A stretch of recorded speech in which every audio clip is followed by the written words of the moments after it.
ആകാശപ്പാലക്കൊമ്പത്തൂഞ്ഞാലിൽ എങ്ങനെയുണ്ട്? ഇതേപോലത്തെ വിമാനം ഞാൻ വലുതാവുമ്പണ്ടാക്കും. നീയാ വിമാനം നീ ഒരു പണി ചെയ്, ആകാശത്തോടെ വിമാനം പോകണ്ടോ നോക്കിയിരുന്നോട്ടാ.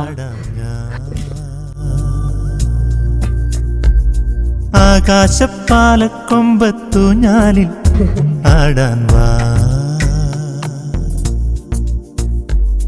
മാറത്തും തോളത്തും വെച്ചാലോലം പാടാം ഞാൻ. ചിറകു നീർത്തി അലകൾ നീന്തി എന്താ മോനെ? ഓളം ആയിരം കണ്ണുകളോടെ താഴെ കാണാൻ ഞാനെന്നുമില്ലേ, ആ വിളി കേൾക്കുവാൻ ചാരെ കാതോർത്തെന്നും ഞാൻ